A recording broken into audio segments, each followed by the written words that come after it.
involved to come in and have their say in what is created and basically shape the direction of what it is that we create. We've got some awesome panelists. I'd like to firstly bring on Iris. Iris is the CEO and founder of Mava. Mava is a community support platform, and more than that, which I'm sure she'll explain. So a round of applause for Iris. And feel free to sit down. And I'll let you introduce yourself in just a moment. Yeah. Next up, we have Mickey. I'm doing it in the wrong order. Mickey is the founder of ArtSec DAO. Mickey is Mickey is a regular in the London Web3 space. You would have seen him around for a few years, and has done a lot of community events and built a lot of community infrastructure in London that we see in the Web3 space. So Ram is DAO relations at Arbitrum Foundation. So Arbitrum Foundation are a scaling layer on top of Ethereum. And I won't butcher it any more than that, so I'll let him say what he does. And then we have Dr. Nick as well, who is the founder of Factory DAO. And it's all about how do we templatize and create scalable DAOs and basically the various components that we can use to make them up. So welcome, everyone. Oh, thank you very much. So we're going to start off with a Mentimeter question, if this works. And that's the first one. So the first question we have is, do you know what a DAO stands for? If you go onto your phones, we have 5 that say yes, 7 that say yes. Someone say no. Is anyone, OK. I'll leave this going for a second. Who wants to have a go? You wanted to have a go. Decentralized Autonomous Organization. Amazing. Round of applause for this dude. And then the second question we have is, how long have you known about DAOs? Is it your first time hearing about them today? Have you heard about them before in the past? So I don't know what the QR code option is. It's always a very secretive one behind us. I think that's 5 years or 2 years, 5 plus years. Awesome. Well, thank you very much. So I guess to start off the panel, I guess why don't we start with Ram, your understanding of what a DAO is, and maybe just a bit of info on Arbitrum as well, and the role you play in the whole DAO ecosystem. OK, sure. So to me, DAO is an organization typically underpinned by blockchain that can be governed, owned, and operated in a more decentralized, democratic, and transparent manner. So a bit about my role. I work on the DAO relations team at the Arbitrum Foundation. So I'm not sure how many of you have heard of Arbitrum, but Arbitrum is an Ethereum layer 2, so with the purpose of scaling Ethereum. So there is the Arbitrum DAO, and as it pertains to the DAO, the role of the foundation is to act as a neutral steward and to basically support the DAO in operationalizing and executing whatever it is they want to do, as long as it's legal. And I can confirm that that is me, but we had a hair swap. Andrew, yeah, he stole my hair. Before and after, so nice. And so Nick, in terms of DAOs, you're running Factory DAO. Do you mind just giving a brief explanation of your I butchered it, so. Yeah, so it's been an interesting journey, actually. We've moved around a little bit. The idea of Factory DAO was it was a DAO that builds DAOs. So what people tend to need is a lot of support. This is like frontier technology. Right, so people don't really know what a DAO is. I've counted 50 different definitions of DAOs. I have a particularly weird one, which is a kind of multi-dimensional definition, which is this: if you've got any elements of decentralization, autonomy, and organization, then you fall within this kind of trilemma. And then you can be a very decentralized DAO, which gives you more autonomy, but you kind of trade off an organization. Or you can be very organized, but you end up giving up some of your decentralization and all that sort of stuff. So yeah, we built a kind of modular set of tools to move past this idea that DAOs are this like smart contract you just put money in. They are organizational form that is just emerging. They're still very, very early things. But the idea is that you can piece together these different tools and create a very expressive kind of organizational design out of it. So why would you want to start a DAO? And you mentioned the balance of, it's really great. We can go and put everything on chain and get people to vote for things.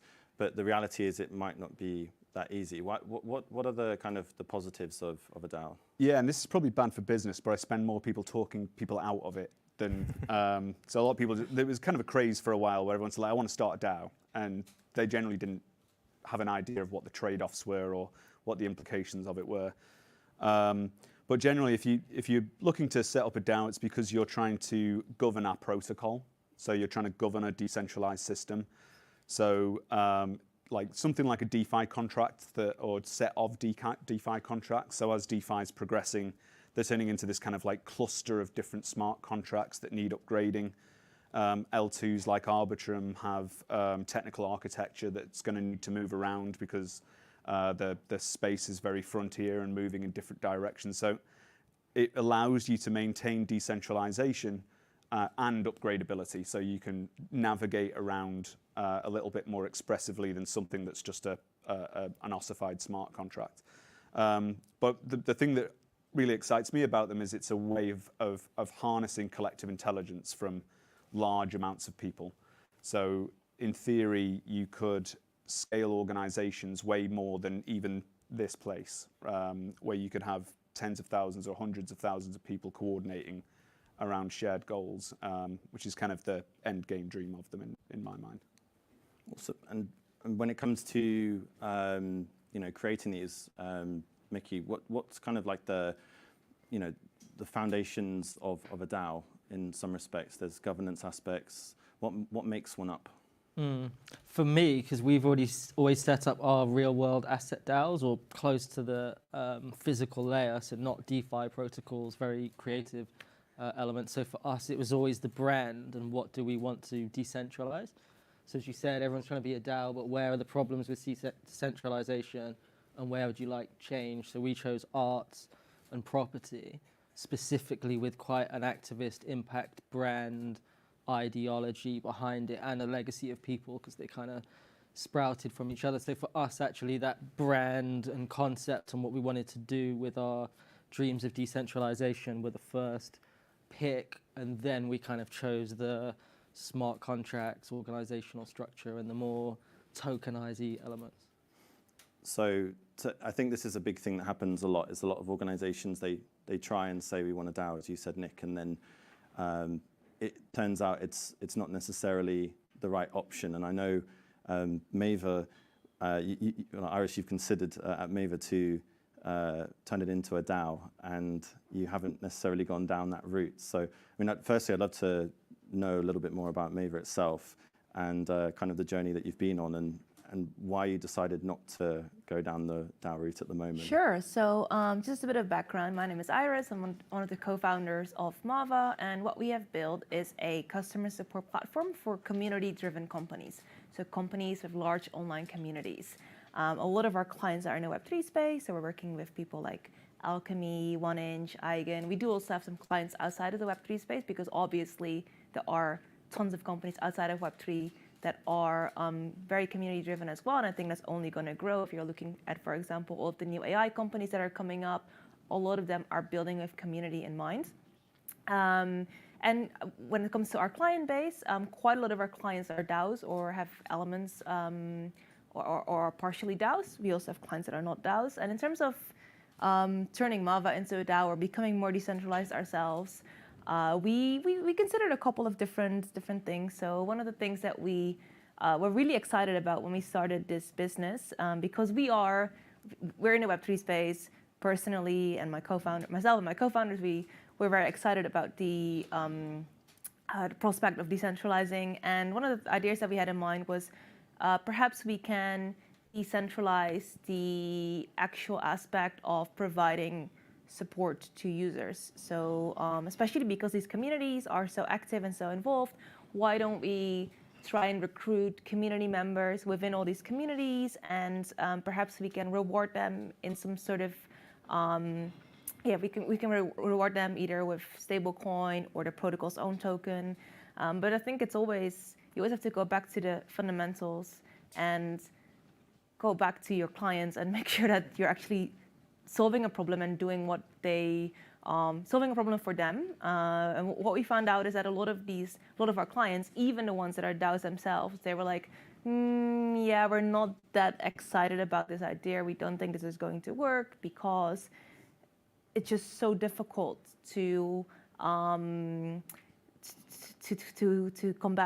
scammers, for example. In support, this is a big problem.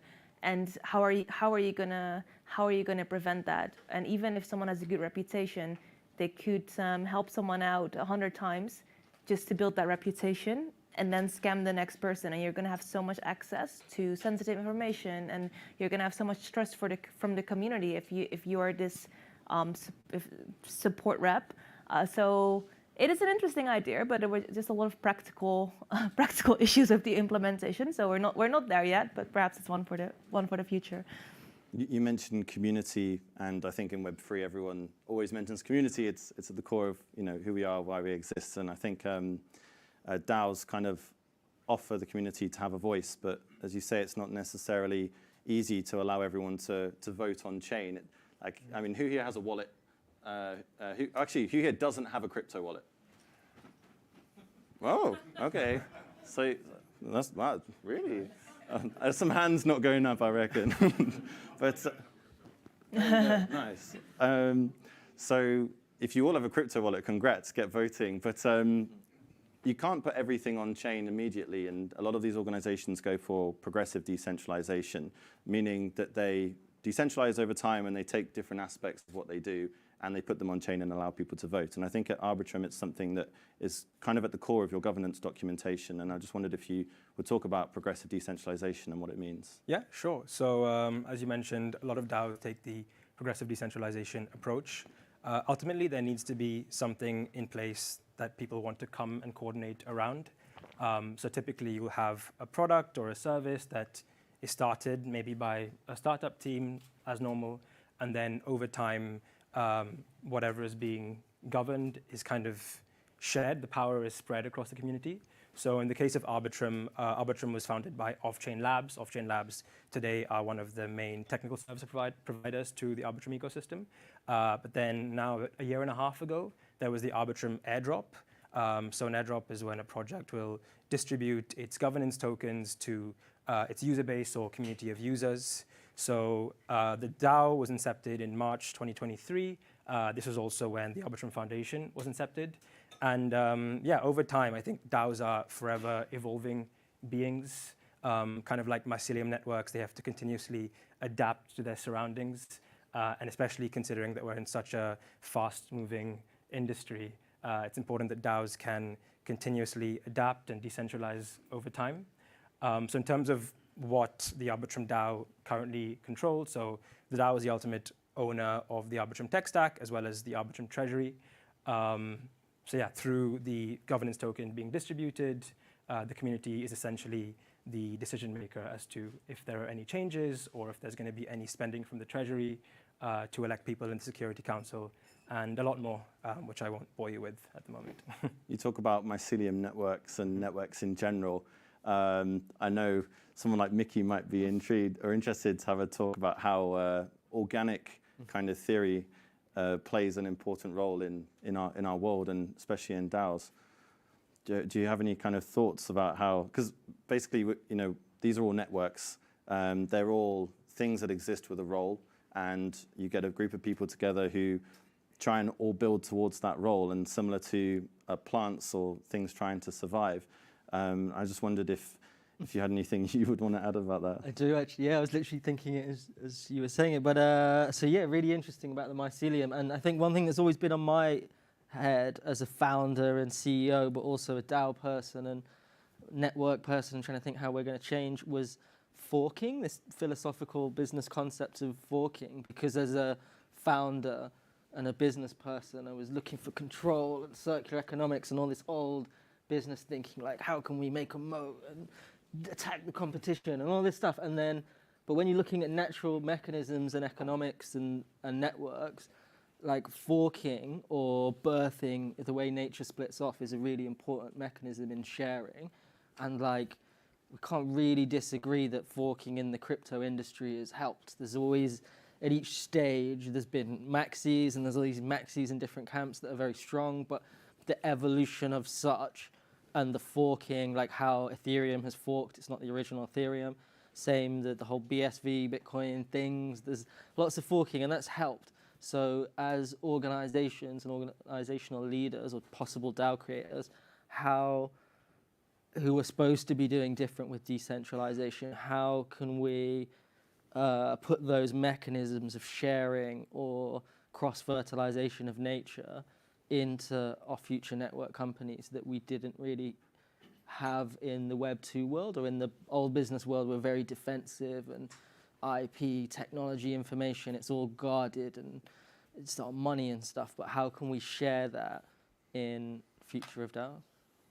So there's money involved, there's IP involved, probably worth putting some governance structure in place so that us as a community can kind of decide where our money is spent, rather than it being gate-kept behind doors, not really knowing what's there. Nick, why do we need DAOs? I mean, I'll give you a few examples of what got me to think why we're going to need them and why they're important.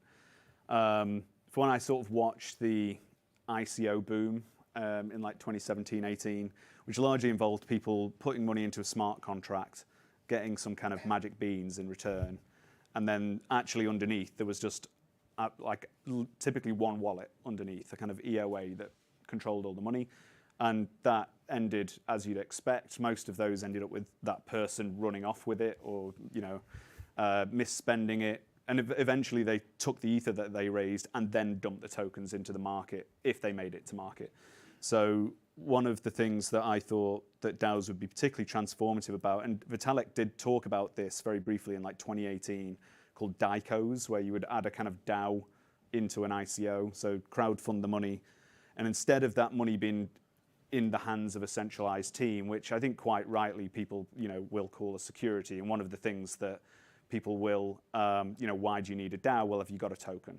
If you've got a token and it's if you're a company with a token, it's very likely that that's going to be considered a kind of a legal security at some point. So you need some, healthier level of decentralization to make that sort of credible. So a degree of the money or X amount of the funds raised going into a shared treasury, and then that money being held accountable to the token holders is one of the big use cases. And other sort of motivations are, you sort of mentioned these kind of organic models. I think there's brand new, entirely new realms of governance design and organizational design that will open up from this. So we've kind of got stuck into this like pyramid of power idea of organizations. And if you look back through organizational sort of history, when anything gets so big, it ends up decentralizing, like the Dutch East India Company ended up decentralizing across the world. It's the only way that it could be managed. And things end up sort of ending up as decentralized clusters. So you need to decentralize when you ultimately scale. So I'm very interested in this idea of like fractal organizations, where people can split down into lots of different subgroups and operate as kind of clusters. Some people call them sub-DAOs or cells or pods or whatever you want. But you can have a massive organization of thousands of people and just people who are specialists in their local scope, work on the thing that they need to, and then pass that information up to a kind of more global system. And it will push us into realms of problem solving that we've never managed to achieve before. I think the problem is that we've been stuck into this kind of one coin, one vote sort of direct democracy for DAOs, which has been incredibly limiting. So I think we're about to, over the next few years, start to see and open up some of these like brand new ways of organizing at scale, which I think could be like actually transformative for society if we crack it. You mentioned larger companies, and something like Spotify, they implement Agile and Scrum, and they effectively have hundreds, if not thousands, of micro teams all operating on the bigger picture, or doing their units, their specialized skills, but still feeding towards that individual goal. And that's quite important. And I think Mava plays a really important role, which is allowing people to be educated on on their purpose. So you have AI integrated into your tooling, and it's really quite key, because if I need information and if I need to be educated on what's being built, then I can come to I can come to the support in Discord or somewhere else, and I can get help immediately, which reduces that lag and helps me to achieve that goal. I know that you work with a lot of organizations that are not necessarily DAOs, but are still really amazing examples of community-driven ecosystems. And I wondered if you could touch on any of them. Yeah, sure. So, I mean, there are plenty of companies within the Web3 space that aren't necessarily DAOs. So I think it's really important to, let's say if you are here today and you're thinking about setting up a company or maybe setting up a DAO, and it's really important to think about what's their purpose, right? Because I understand that everyone wants to be community driven and be very close to their users and be very close to their community. For that in itself, you don't necessarily need to be a DAO. Even before I started my current company, and I gave that example to you when we had a chat, I was quite involved, for example, in this company called Finimize. They're not necessarily crypto or Web3 related, but they are a huge retail investor community. Now they changed their strategy a little bit, but previously, how they were set up is that the community was extremely involved. So almost every day, a community member was hosting an event for them, typically online, sometimes offline.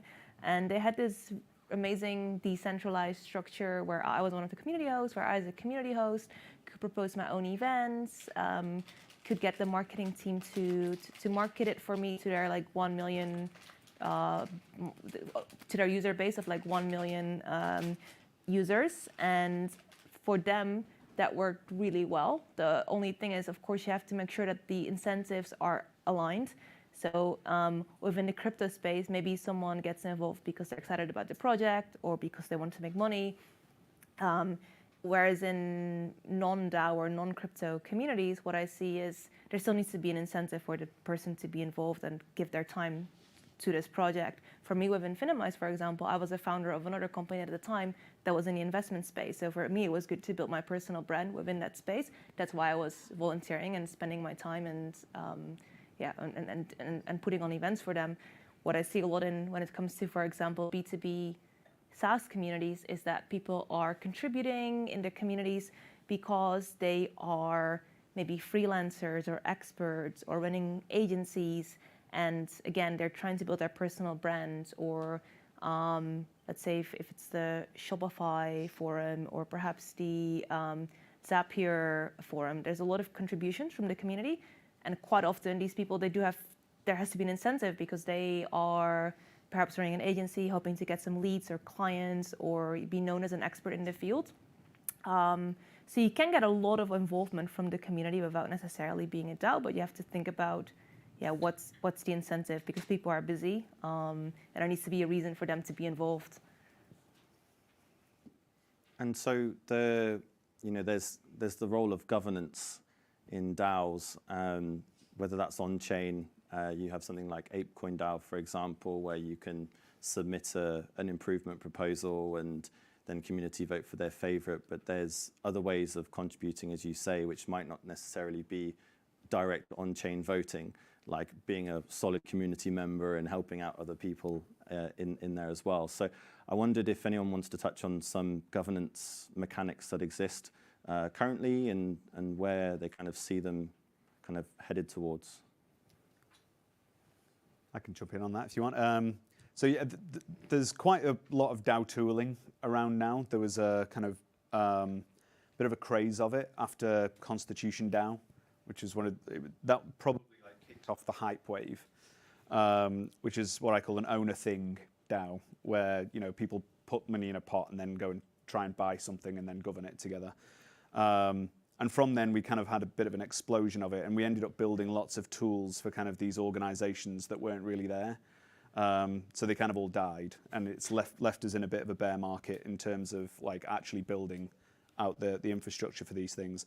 But you can largely bucket into, there's a treasury primitive, which is kind of where you store the money, and there's varying degrees of how much you give away the control of that. So quite a lot of people just use a Gnosis safe, which is essentially a multi-sig, and you can plug different modules into that. So there's quite a lot of, so like the Zodiac tools from Gnosis, there's about a dozen of these things now that allow you to sort of plug in, which allow you to plug into DeFi, which allow you to plug into oracles and other different things like distributing tokens out. There's more advanced treasury primitives like Moloch DAO, which is a kind of really esoteric and complicated system, which not many people understand, but it's very powerful. And then there's compound contracts, which Compound DAO recently got governance attacked, actually. So this is one of these where you literally, if you've got enough tokens, you can actually just take all the money out of the treasury. So super risky, but and then you've got these kind of decision-making tools. So Snapshot is probably the most common one, which hasn't really moved much in the last few years, and I think there's quite a lot of opportunity to go around to move around that. Then you've got clusters of new tooling around identity. So how you sort of represent different members of a DAO. That's getting a little bit more elaborate than just how many tokens you've got. And we've largely been stuck there because the person with the most money isn't necessarily the person with the most knowledge or skills or context in the DAO.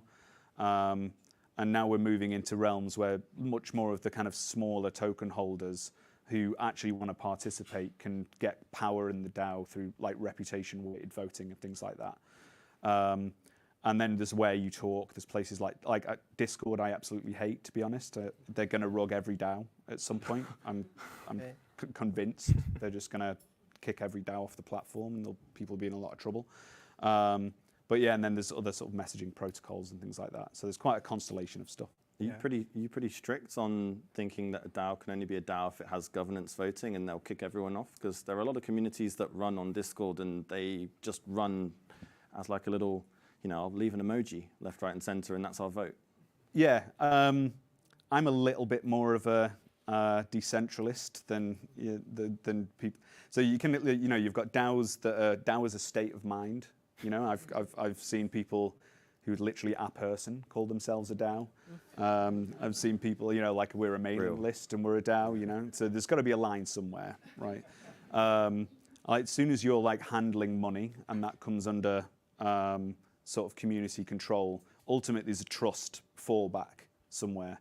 And quite a lot of those kinds of DAOs end up with, the token's gone down and, there's 3 people on the multi-sig looking at the pot of money and everyone's angry and they're not doxed, so they just run off with it. And that's very likely to happen if you're in that kind of like trusted setup environment. So I certainly don't put my money in them, but, it's, like I say, everything from a state of mind to Bitcoin is a DAO in my mind. I think some of the ways it's evolving, because that's really interesting. What is a DAO, where it sits, and like some of the. So I've been reading the Gonna Cook DAO presentation you put up. It's amazing. The governmental DAO study. If anyone's read it, check it out. It's really, really good. UK government Gonna Cook DAO study. Really, really good. And don't have any answers to this, but if you look at the future of CBDCs, and the governments are going to release this digital central banking currency thing, and then we've got councils going bankrupt, essentially. We've got this utility element. So speaking to that ambient network earlier, it's a DePIN project to do data analysis across the world. So how are governed projects, DAO governed projects that are going to reach the real world assets level, integrate with councils and government, and then also international? So I don't have any answers there, and I don't think it'll be a token rug pull situation, because it'll have to be tighter. Sorry. Ultimately, DAOs can design their governance processes based on what they're actually trying to achieve. So thinking about how do you best make a decision based on achieving X, Y, Z. And especially larger DAOs, they actually adopt like a polycentric governance approach, whereby you have overlapping governance mechanisms with different community members having varying degrees of power and control. And like you make the government analogy, right? You've got governments massive, but then within governments, you've got smaller teams, working groups, sectors, whatever. And I think even in traditional industries, every team is designed slightly differently. And I think this parallel can be seen already in DAOs today. And also DAOs do take a lot of inspiration from political science, because this is how humans already know how to govern themselves. And Nick already mentioned some governance models that exist, but they're more like there's optimistic governance, whereby you will execute something unless somebody decides to veto you. You can have one person, one vote, which is kind of how elections in democracies work today. You can have token voting, where the amount of tokens you hold dictates your weighting power. You can have reputational governance. You can have governance power tied to your identity. So maybe if you're a subject matter expert, or if the community believes you have the skill set to do a certain thing, you might be given greater autonomy to achieve something. But despite all of these polycentric governance mechanisms and various sub-DAOs and working groups and work streams, it should ultimately be the DAO that maintains that control, because it's a bottom-up organization. And yeah, also to give a quick practical example of what you mentioned, that there's already a lot of differentiation happening in DAOs. Just from my perspective, being a service provider, I've seen that as well. In most cases, like, our tool isn't super expensive. It's the highest plan is like a few $100s a month. So most of the times when we work with a DAO, they don't need to go and ask their members to vote, because it would be very impractical to vote for every little expense. But we have had clients where they actually had to go through a vote. So yeah, you have to be kind of careful about how you set things up, where on the one hand you want to give your community control, and you want to give your community have a say, but at the same time you have to be practical. And if you need people to vote for every little thing, you probably can't really run a very efficient organization. So there's a lot of things to weigh up there. Yeah, and this is also why it's so important that DAOs can constitutionally agree on how they operate. So many DAOs have what's called a constitution, and just like a governmental constitution, a constitution dictates the rules by which a DAO operates. And there's so many instances where a DAO might set a specific quorum level. A quorum is basically the number of token holders or voting power that needs to be used in order to make a decision legitimate. But then in many DAOs, you're also facing voter apathy, where people can't be bothered to vote because it is a lot to keep up with.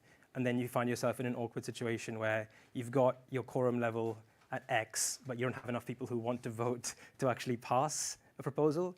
And then you get into this paralysis of not being able to do anything because you've been too strict with the way you've designed your governance system. So every DAO is an experiment, Yeah. and every DAO has governance structures associated with it, which effectively, they govern what people do. Yeah. And that can be too restrictive. And I think we've come a long way from the early days of DAO experimentation, but it's still super early, as most companies are still centralized and not running on governance structures. I've got a question, if it runs.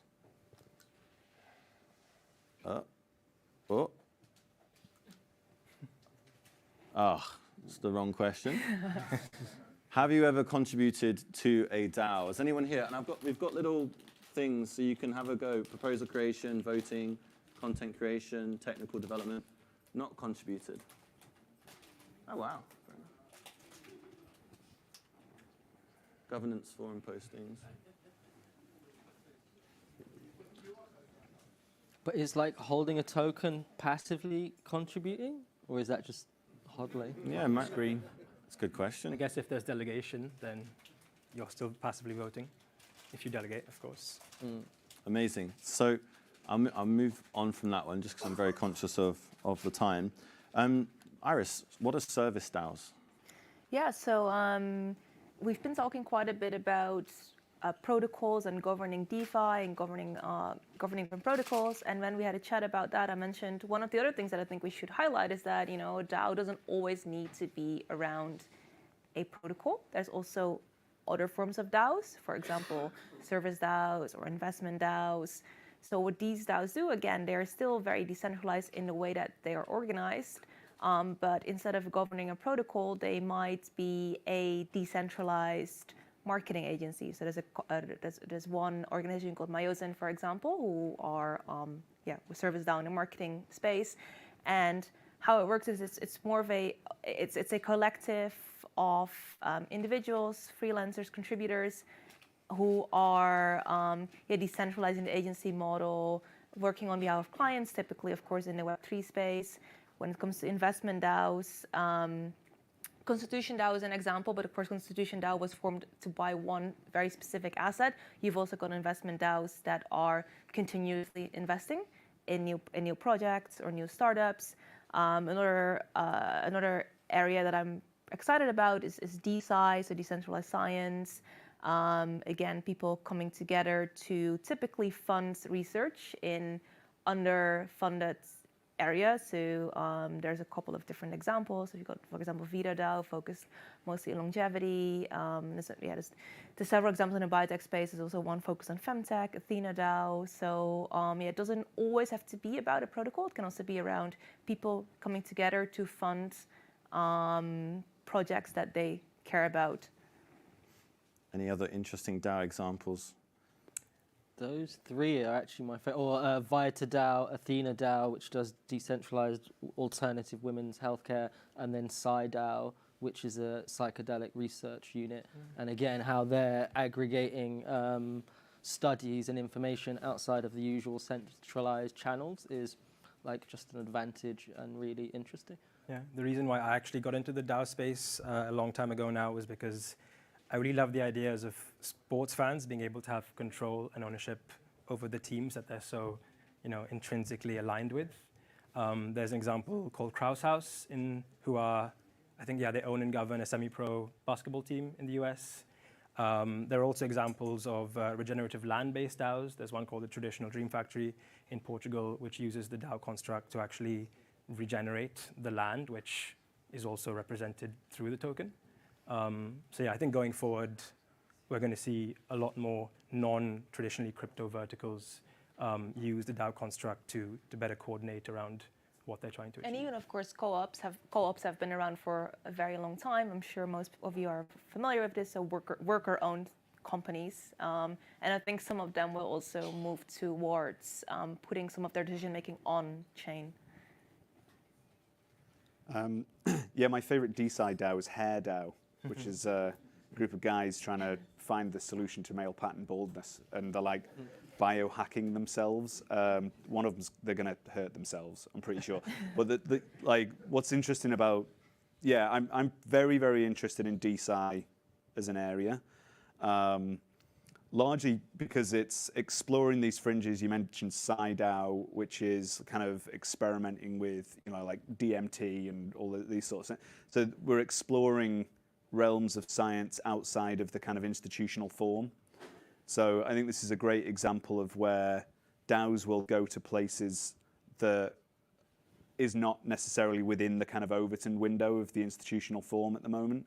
And I think that's where it's going to get really exciting. I think that it has its flaws at the moment. Some of those DeSci DAOs, they came up with this idea called like NFT, IP NFTs, which is kind of like you crowdfund this thing and kind of co-own the NFTs.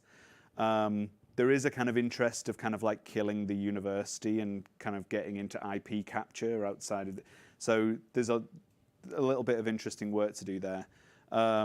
But on the sort of completely other side of it, I am a fan of governance minimized DAOs. So like Curve DAO is one of the best examples of a highly functioning DAO in my mind, which essentially uses like crypto economics to flow tokens to liquidity pools. And it's very governance minimized. People stake their tokens. The longer you stake them, the more power you get. And you're essentially like flowing money to different liquidity pools around the DeFi space, and billions flow through it every day. And in essence, is it functionally unstoppable? So one of the big things about DAOs, you mentioned about not doing anything that isn't legal or whatever. Some DAOs, but like the idea of autonomy is that it's effectively unstoppable. So there's people are going to explore these things, and DAOs will start. We keep going through these kind of like moral panics, I guess you might call it, about like we're getting it with AI at the moment. Everyone's freaking out about like generative pictures and making stuff on Grok and what have you. We'll get this with DAOs in a few years. So like DarkFi have just released a non-DAOs, where you can put money in a pot and no one knows how much money is in it, who's made the proposals, if it's been funded, completely anonymous, and people will get probably a little bit freaked out by that. Okay, well, On that note, get to the lighter side of it. In our prep session, and I think it's important to note, you mentioned, some people form these DAOs or these organizations, and they don't really know how to run a company, and that's historically a bit of a thing in Web3. But over the years, it's kind of improved because people realize that it's just a company and it needs frameworks and structures, and then some. I wondered if you wanted to mention that, just because I have it on your notes. I don't think they are. I think one of the problem is we try to put them in the company box. Sorry. Yeah, well, it's like there's a kind of thing in psychology called the theory of bounded rationality, which is like your ability to reason about something is what you already know.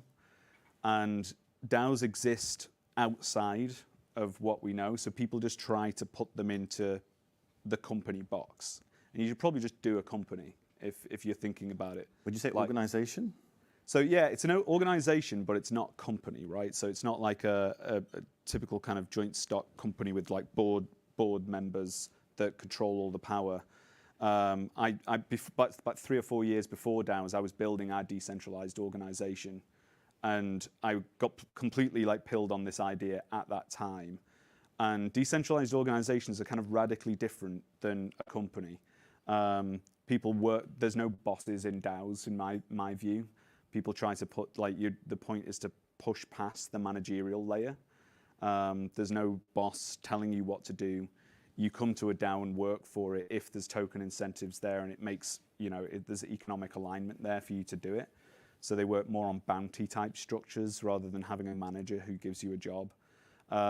So yeah, one of the things, it's like not just a company with more steps, it's a kind of radically new form that's designed for decentralization. So it's companies are centralizing. So DAOs are for decentralizing. So they kind of take you down this other path. And with that, you open up all the affordances of what you can do with smart contracts and blockchains and tokens and all that sort of stuff. And also, to give another example of how it can be very different from a company, there's also organizations, some are structured as DAOs, some are not, that are actually trying to set up new countries. And it might sound crazy or like it's never going to work, but there are people that have actually made good progress with this. So for example, earlier this year in January, I went to Honduras, to an island there called Roatan, and there's an organization called Vitalia. And what this island has, it has a special economic zone where the laws are slightly different from the rest of Honduras. And the idea is that they want to create this, make this into like a biotech hub, and get treatments to market faster. So also very, very tied into the DeSci ecosystem. And there's a couple of organizations like this around the world that are trying to work with governments to create special economic zones and create new societies, economies, countries. So I think there's a lot of exciting things going on there as well. Awesome. So just to end things up, so if you have a problem, an idea, etc., you can probably find a tribe of people who might want to build the same thing as you, and you can start an organization, a DAO around it. The future of DAOs, maybe 30 seconds each. Where do you see them going? Just to wrap up. Mickey, do you want to start? Go on then. I realized before that in that centralized way that we used to think of like one company, one ownership, and most DAO people are part of multiple DAOs. So we're all on different projects and different discords together and these different facets. So I think the future of osmosis, another natural mechanism, like how these organizations are sharing and bypassing information structures between each other, is really interesting. I think I mentioned this already, but I do think the future of DAOs will be beyond just crypto. Completely agree. I think governments will start experimenting with DAOs in a few years. I think that in terms of the future of DAOs, I think the next sort of era of DAOs, if you like, will be moving away from direct democracy-like structures, one coin, one vote, and moving into, I've been dreaming of this idea for a long time, but informed consensus. So where the decision-making is clustered around expertise. So we find out, you'll have an identity in a system that gives you specific power in specific aspects of a DAO. So if you're an expert in sort of smart contract engineering, you would have elevated rights over the smart contract architecture, for example. But the real unlock for DAOs is AI and LLMs. So what I'm anticipating is this will push us past a lot of the major coordination failures because it holds the context, much like what Maven are doing. And yeah, we'll see massive scale DAOs open up that are essentially govern their own agents. The original idea of DAOs from Vitalik was that they were fully autonomous, essentially completely autonomous agents with automated systems. And that's the kind of what he called the holy grail of these systems. And so they'll start quite human, move away from kind of hippie communes on the blockchain and move towards fully automated agentic systems. And lastly, I'll keep it very brief. I don't think every traditional company is going to be or should be a DAO, but as Ram said, I'm very excited to see more organizations beyond crypto go into DAOs, especially where incentives and goals are aligned. So for example, public goods, charities, governments. I've been involved with some charities in the past, and it would have been a lot better if it was actually structured as a DAO. Amazing. Awesome. So if you want to find more about the legal, regulatory side of things, there's an event, Coders Law, running later this year or early next year. You can find Caitlin and talk about that.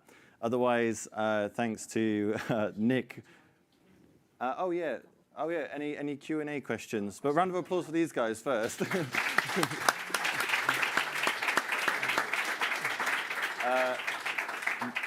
Michael, you had your hand up first. No, you got to wait for the mic, sir. Sorry, because it's live stream.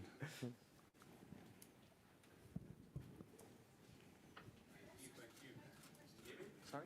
Do you hear me? Yes. Yeah. Yep. Sorry. So, taking a little bit from everybody, you mentioned about like the organic, natural state of. Now you can hear me. Yeah. Okay, brilliant. So, talking about the organic, natural state of evolution, one of the things that happens in evolution, well, in human evolution, is we love to do this thing that's happening in Curve already, which is bribery. So I'm keen to know, you know me, awkward elephant. I'm keen to know your thoughts on how on-chain and off-chain bribery can be prevented in the future of DAOs. I mean, one man's bribery is another man's economic alignment, if you like, which is, I mean, the kind of recent conversation around eigenlayer taking airdrops from teams and the protocols and stuff like that. The issue there was, and I guess this might be what you're sort of referencing, was that it was done in a centralized way. You know, it was, we ring up the founder and ask for the team sheet and we get the addresses. And if that was done in a decentralized system and it's all open and transparent, then we'll actually find ways of generating economic alignment that can organize people and get things done. So as long as it's transparent and everyone's aware of the information, there's full informational openness, I don't see a problem with it. I'm also going to add two things. I mean, in the example that you gave, that system is designed for bribes to occur, and that's kind of partly how it works. But at the same time, in designing DAOs, it's very important to remember that it's very hard to change human behavior. And as humanity, we've been so used to following leaders, you know, being influenced by politics and bias and bribes. So despite like the potential that this technology gives us, if we're just going to be redesigning our systems using what we already know, we can't really expect any different outcomes. So I think when designing decentralized governance systems, you need to really take a step back and think about how to design them around human behavior in order to achieve what you want. Next. There's a question from the live stream. So many traditional investors are not yet familiar with blockchain technology, smart contracts, or the concept of decentralized governance. DAOs represent a significant departure from traditional organizational structures, which can be intimidating. How do you get investors comfortable with DAO structures? That's from Eric on the live stream. I mean, there's plenty of Web3 investors. If I were to raise money for a token-based or DAO project, I would just be speaking to Web3 investors and not waste my time on traditional investors who don't get it. If you make something good, people will probably invest in it, maybe. Well, but it might have mandates that they Yeah. literally can't invest in. It's regulatory malarkey. All right. I've had my back to you guys, so sorry. Yes.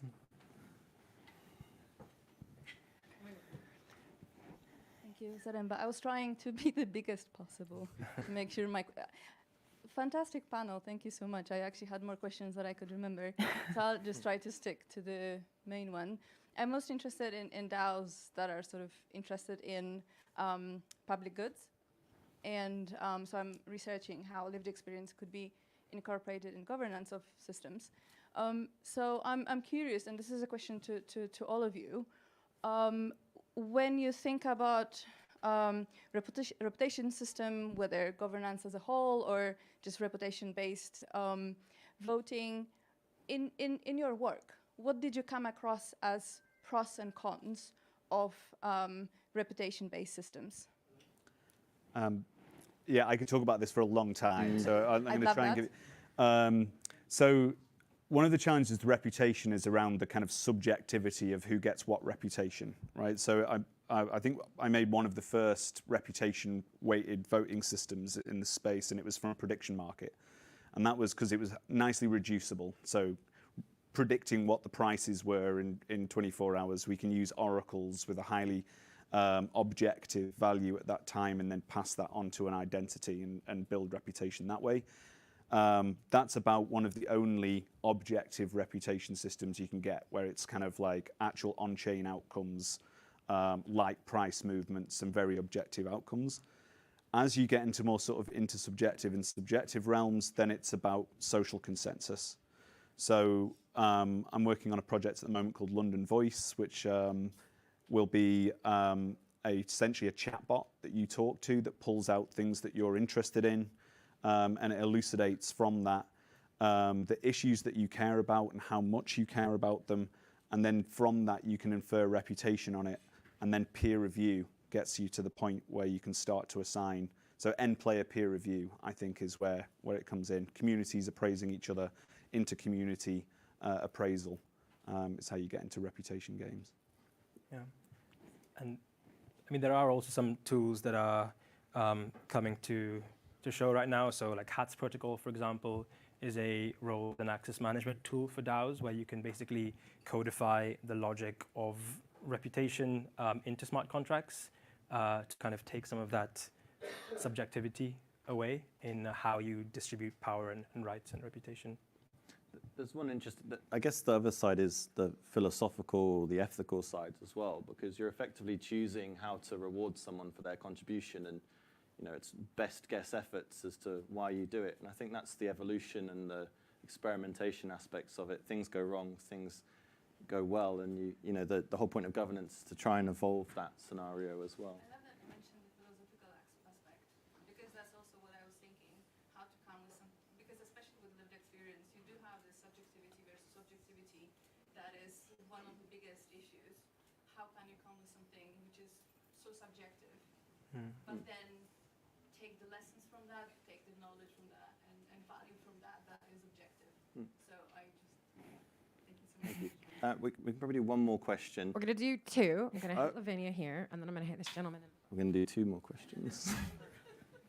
Hi. So love the conversation, and Ram, I agree with you in regards to how DAOs should be used and will be used outside of crypto. However, with crypto, and obviously DAOs are part of the blockchain ecosystem which uses crypto, how is one getting around, or what do you see coming in regards to regulation and compliance in regards to DAOs? Like, what are the things that we should be looking out for? Or, if we're looking to create a DAO, we should be thinking about in order to create a long-term DAO? I feel like that question is going to lead us into a rabbit It's hole loaded. we don't have much time for. But yeah, I guess it comes down to what you're trying to do, right? I think I can give you a kind of very high level sort of, I mean, it depends. It depends on the jurisdiction, and you can think of it as going towards kind of aggressive, as in we want this to stop and we don't want it to happen, in which case, they'll make it very clear that if you organize in a DAO that you are personally liable for anything the DAO does, because it's a general partnership and, we don't want DAOs to happen. Some jurisdictions will see a value in this as a new organizational form and will build new laws and regulations about it. In which case it becomes a kind of jurisdictional arbitrage game, and people are so that there will be a kind of global game theory playing out where some jurisdictions will move and take advantage of it, and that's where it's likely to be. So it's going to be, unfortunately, a surveying everywhere in the world and see where it works. I mean, possible. I'm really positive for my one, but equally just saying the capital flight might be to Dubai, other regulations, but we're hoping people have been doing the studying. And I think, I mean, you had a court judgment with the NFTs, right? So like we are moving ahead, and like that equally moved law ahead. So seeing lots, I am confident and would love to stay in the UK. Me too. We haven't messed it up yet. That's the answer to that one. You'll find that DAOs generally have a mix and match of organizational structures, and they kind of have to go, oh, I'll do a little bit there, a little bit here, a little bit there to kind of be able to operate. And it's just how much risk you choose to take and how much risk they choose to take. And yeah, Caitlin, one more question. So thank you very much for a really interesting conversation. I guess my question is, what do you view as being the primary difference practically between sort of large-scale DAOs and just traditional lobbying? Traditional lobbying? Yeah, sure. So just collectively getting people to do what you want. Yeah, so, I mean, actually, so the idea of London Voice is I'm trying to create a digital lobbyist. So that's quite, like, the traditional lobbying, if it's referring to that from a kind of governance perspective, it's very similar, more direct, if anything, right? So your delegates in something like Arbitrum DAO, you can, like, your goal is to convince them. And so there's a very direct lobbying game there. And yeah, I think there's a potential for DAOs to act as lobbyists by essentially gathering a huge amount of people, collecting what they care about and putting it in a space that their collective power is stronger. So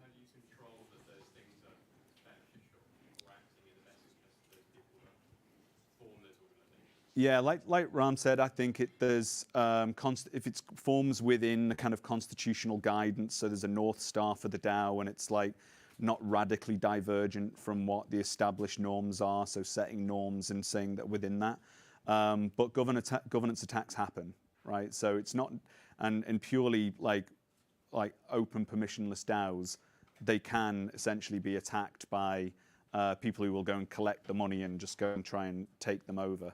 They're quite susceptible to it at the moment. So, open question. Yeah, and I think we're going to have to call it. So You carry on. I would add that like lobbying does exist in DAOs, as Nick mentioned. Like a lot of what delegates do is try to lobby people to give them their voting power. Even people making proposals are lobbying and trying to get the DAO to give them support. But ultimately, it comes down to, as a result of the lobbying, how is the decision actually being executed? And I think that's where the difference lies between traditional politics and DAOs, where despite lobbying, it may exist, but ultimately the execution power isn't relying on anyone if you're using on-chain governance, because that executionality is done by smart contracts. So it's like a technical difference in how the execution happens. Okay, can you catch up with Nick at the end? Awesome. Caitlin. Oh, thank you everyone for joining us. We'll pass back to Caitlin. That was brilliant, guys. Thank you so much. Awesome. Yeah, you want to just do Code is Law really quick? So guys, this is the event that Rue had referenced earlier. This is Code is Law. If you want to scan the QR code and learn any more information about this event, it's all about sort of regulation, as the name would imply. Code is Law versus Code and Law. So that is the first one. You guys can. Oh, thank you very much. Let's give them one more round of applause, guys. Thank you so much. We also have two more super quick announcements. You guys should all have raffle tickets as well. Does everyone have their raffle tickets from when they checked in? Just keep hold of those really quick. So I did just really quick want to announce a community partnership that Crypto Mondays is taking. James, do you want to come on up?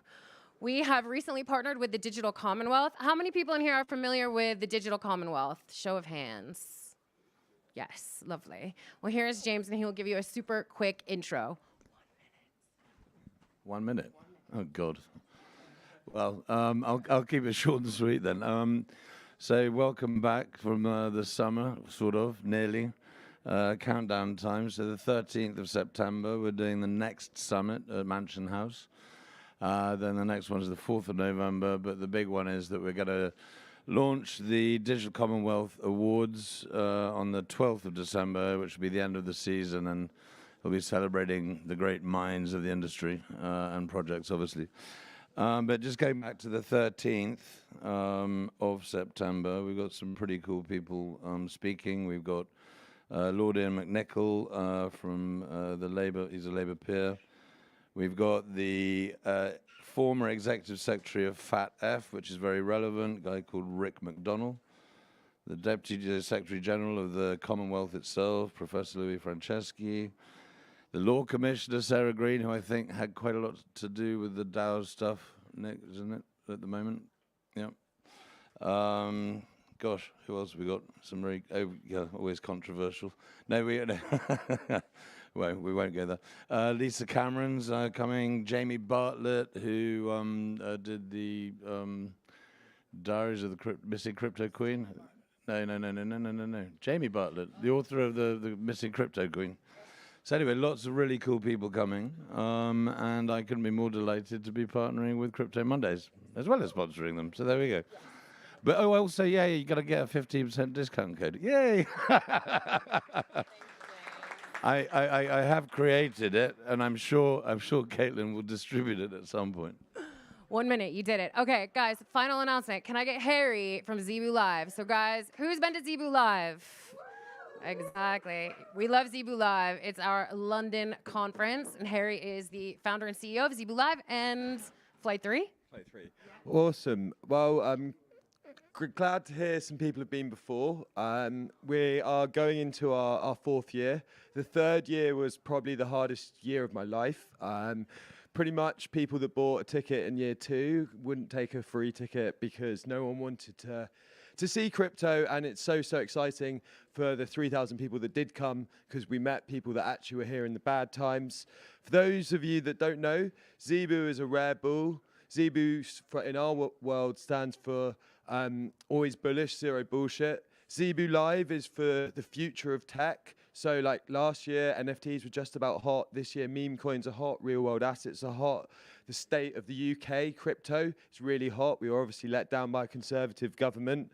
And London Web3 Week is happening. Obviously, I'm a huge fan of Caitlin, huge fan of everything, Crypto Mondays. I love seeing so many people on a Monday. I remember when I ran my first Bitcoin event 10 years ago, I was dragging 12 slightly strange blokes to the back of a pub. So to see a room full with so many varied and unique people on a Monday, up Google, always really excites me. On Wednesday, we're going to Shoreditch House. We're taking over the roof. On Thursday, we're at our famous fireworks factory. Then we have a comedy night, and then we've got live music with token tracks.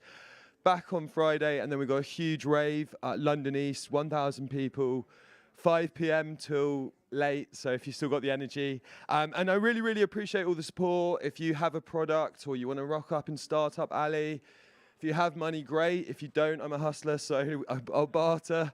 We're really grateful, really excited to put London on the map where we deserve, so we don't have to go to Singapore, we don't have to go to San Francisco, we can be right in our thing. And I've got 5 sets of 2 pairs of free tickets. Caitlin, you draw. All right. 21? 21. Okay, everyone come at the end. Come over here, Let's do it. 90, 90, 75, 75, 90, yes. Yeah. 0, yep. Hey. 76. 76. Anyone? Yes. They're all 70. Let's do.